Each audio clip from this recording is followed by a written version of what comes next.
Assalamualaikum warahmatullahi wabarakatuh. Apa kabar semuanya? Semoga semua dalam keadaan sehat.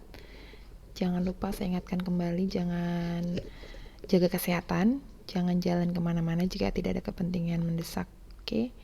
Hari ini saya akan membahas tentang fungsi perulangan ya, pertemuan 4.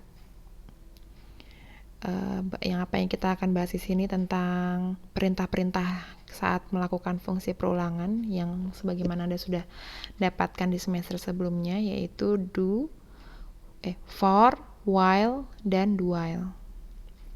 Nah, apa itu perulangan? Mungkin ada yang masih bingung gitu, apa itu perulangan, yang dimaksud dengan perulangan. Perulangan itu adalah kegiatan yang sama yang Anda lakukan berulang-ulang. Jadi kalau di sini misalkan Anda punya atau Anda sering melakukan kegiatan A gitu ya. Besoknya A lagi kegiatannya, besoknya A lagi kegiatannya, maka itu disebut dengan kegiatan yang sama dan berulang-ulang. Atau mungkin Anda dulu pernah ingat nggak zamannya dulu, saya yakin sih kalian semua nggak ada yang pernah melakukan ini.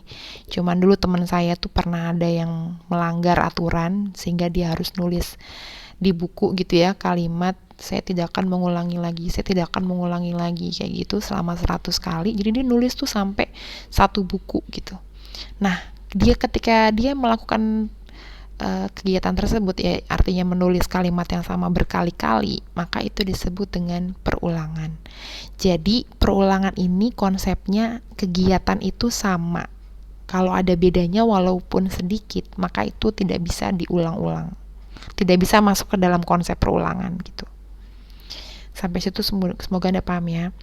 Nah, perulangan ini punya kata lain yaitu loop. Nah, perintah pada perulangan itu hanya 3 ya, for, while, dan do while.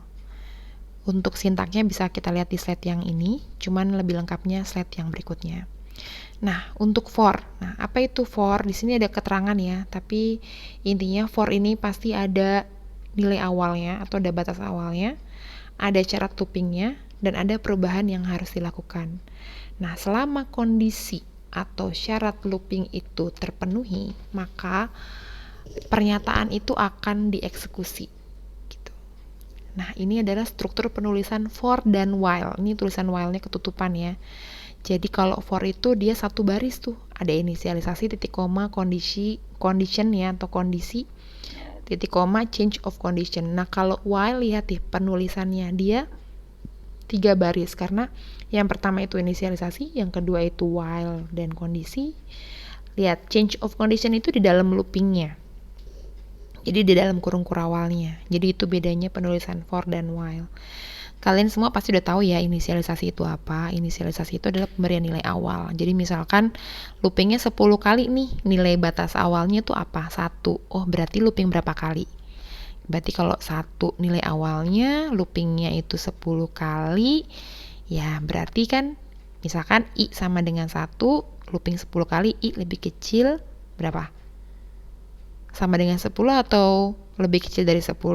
Ayo, masih bingung pasti kan? Jadi kalau misalkan kita mau hitungnya mulainya dari 1, maka kalau dia looping 10 kali kita hitung ya 1, 2, 3, 4, 5, 6, 7, 8, 9, 10. Berarti 10-nya termasuk, berarti I lebih kecil sama dengan 10 atau I lebih kecil dari 11 supaya angka 10-nya masuk ke kondisi. Seperti itu. Nah, di sini bentuk umum dari flowchart-nya kan tadi kan kita ngomongin gimana caranya struktur penulisan for dan while. Nah, di slide yang berikutnya atau slide yang ini kita ngomongin tentang penulisan dari flowchart itu seperti apa sih kalau untuk for dan while. Karena for dan while ini keduanya adalah perintah perulangan, maka penulisan flowchart-nya itu sama aja. Mau for mau while tuh sama aja penulisannya. Nah, ada 3 bentuk flowchart untuk for dan while ya. Yang pertama, lihat di sini ya, lihat baik-baik. Inisialisasi gitu ya, lalu kondisi, kalau kondisi benar maka dia akan melakukan looping. Lalu change of condition. Kalau dia false dia ke kanan, kalau dia true dia ke bawah. Nah, bentuk flowchart yang kedua, lihat. Kalau dia true dia ke kanan. Kalau dia false dia ke bawah. Beda apa sama? Beda kan ya? Nanti yang slide yang ketiga, bentuk umum yang lain adalah lihat. Dia inisialisasi, kondisinya itu paling bawah, Nah, lihat kalau kondisinya benar dia naik, kalau kondisinya salah dia tetap ke bawah, seperti itu. Nah, sekarang kita ngomongin do while. Apa sih bedanya while dan for serta do while? Do while ini ya berbeda. Kenapa berbeda? Karena dia perintahnya kan do dulu baru while. Jadi, walau kondisinya salah, tetap dikerjakan satu kali. Jadi, saya sudah kasih keterangan ya. Pemberian nilai awal ini akan menyebabkan condition bernilai true. Instruksi ini hanya pernah satu kali dilaksanakan, yaitu pada saat di awal. Karena lihat strukturnya kan, do, loop, change of condition, baru dia while condition. Jadi kondisi itu dicek setelah do gitu. Sehingga kalau do while minimal dicetak satu kali. Tapi kalau while dan for, kalau kondisi salah tidak akan dicetak sama sekali. Nah, bentuk umum dari perintah do while ini juga jadi beda kan, karena kan beda sama while dan for. Jadi flowchartnya pun jadi berbeda. Lihat di sini ya, inisialisasi, lalu ada loopingnya, baru ada change of condition, yang ketiga, baru yang keempat ada conditionnya. Nah, ini adalah contoh penulisan programnya. Jadi misalkan kalian mau buat for atau while, maka kalau kita mau buat looping, maka penulisannya seperti gambar yang ada di slide ini. Nah, di situ tadi ada pertanyaan kan, berapa kali kah loop itu akan dikerjakan? Nah, sekarang kita akan bahas di slide yang ini. Lihat di sini ya, misalkan tadi kan inisialisasinya 1. Terus kondisinya itu I lebih kecil sama dengan 5. Berarti I change of conditionnya I plus 1. Berapa kali looping ini dilakukan? 5 kali. Kok bisa tahu 5 kali? Karena 5 itu termasuk pada kondisi. 1 itu nilai awal, 5 itu maksimal 5. Kan I lebih kecil sama dengan 5. Berarti kita akan melakukan looping sebanyak 5 kali. Nah, kenapa kok dia nyataknya ke bawah nggak ke kanan? Karena lihat di sini dia ada backslash n. Apa itu backslash n? Backslash n itu untuk pindah baris. Nah, flowchartnya gimana? Coba kalian bisa lihat sendiri ya di sebelah kanan itu flowchartnya. Nah, bagaimana dengan while? Sama aja. Kalau for tadi kan perintahnya 1 baris. Kalau while dia ada 3 baris. Nah, ini ada soal latihan. Jadi, lihat di sini ya. Nih, saya kasih panah. Lihat, ada panah pertama, panah kedua. Nah, itu dua-duanya itu adalah perintah yang sama, tapi harus dilakukan berulang. Gitu ya.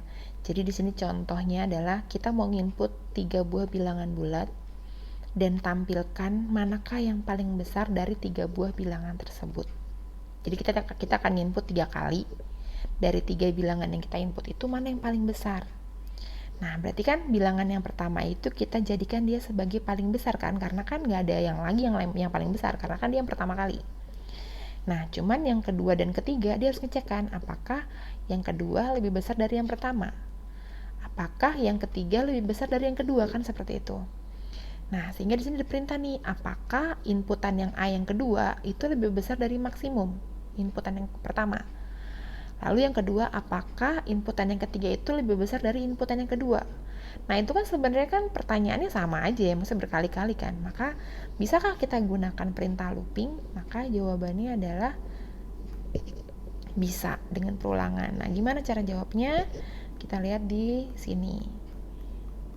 Ya, jadi ini sih pseudocode ya kalau saya bilang. Jadi, kalau mau gampang lihat flowchartnya, mulai deklarasi ada 3 variabel A, max, dan I. Nah, input tuh A, input A max sama dengan A. Ya kan tadi kan karena dia inputan pertama kali, berarti kan inputan yang pertama itu masuk ke variabel bernama max. Lalu dia nginput lagi tuh I sama dengan 1 gitu ya. Maka apakah 1 lebih kecil sama dengan 9? Berarti kita akan looping sebanyak berapa kali? Nah, iya benar. Kita akan looping sebanyak berapa? Kita hitung ya. 1, 2, 3, 4, 5, 6, 7, 8, 9.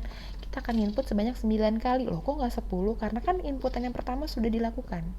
Seperti itu. Jadi tetap totalnya adalah kita input 10 kali. Nah, di sini dia akan input sebanyak 10 kali dan dia akan ngecek terus. Jadi kalau dia benar, dia akan input, dia akan ngecek. gitu kan. Dia kondisinya bener lagi, dia input lagi, dia ngecek lagi, seperti itu. Nah, A lebih besar dari max itu dan max sama dengan A itu adalah kegiatan yang dilakukan berulang-ulang.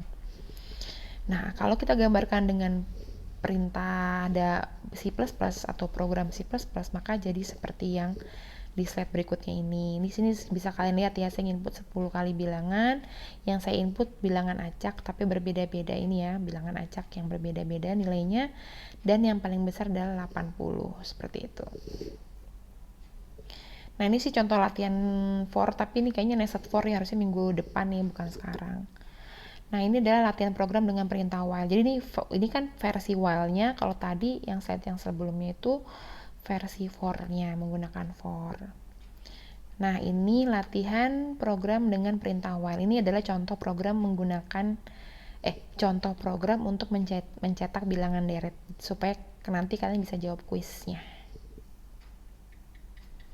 Nah, itu aja ya dari saya penjelasannya. Nah, untuk kuisnya nanti silakan dilihat, ada 3 kuis. Nah, setiap masing-masing kuis itu kalian harus memberikan jawabannya berupa listing program dan output program. Nah, nanti kalian kumpulkannya dalam satu file yang sama.